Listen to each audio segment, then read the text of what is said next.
on a travaillé avec un certain nombre de partenaires sur une étude sur la formation technologique en France, et avec cette idée qu'on a une formation d'ingénieurs, notamment dans nos écoles des mines et télécoms, qui sont au meilleur niveau, et que par contre, pour la formation avant le bac, pour les formations donc dites techniques,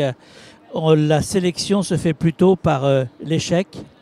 C'est-à-dire qu'on oriente vers l'industrie, effectivement, les élèves qui sont les moins bons en maths, physique, français, histoire, géographie, etc. Et ça nous semble être un énorme gâchis. Et si on n'a pas d'ailleurs les forces pour travailler à tous les niveaux dans l'industrie boite quelque part. Donc on a commencé à travailler,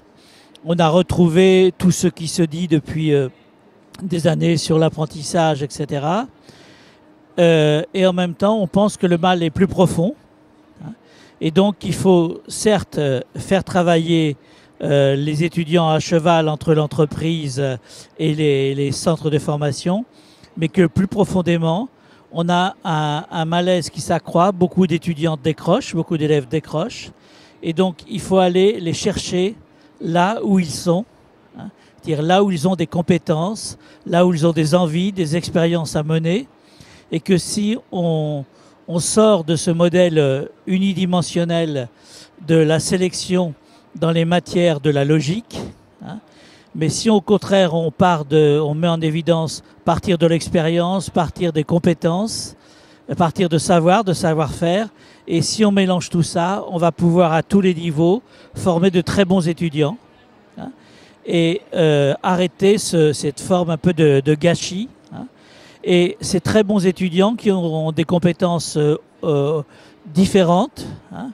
et de niveau à différents niveaux, que ce soit au niveau de technicien supérieur, ingénieur, etc., vont pouvoir irriguer les entreprises, pouvoir continuer de se former, et au fond, on aura un système qui sera beaucoup plus efficace, les gens seront plus heureux, et donc on est aujourd'hui dans un lieu où on parle de l'usine extraordinaire, pour revaloriser l'image de l'industrie, mais ça ne suffira pas si on ne donne pas envie à ceux qui n'ont pas aujourd'hui les compétences dites scientifiques, techniques, etc., si on ne leur donne pas le moyen de les acquérir, c'est-à-dire l'envie de les acquérir, parce qu'une fois qu'ils ont l'envie, une fois qu'ils ont l'expérience, après ça va très vite.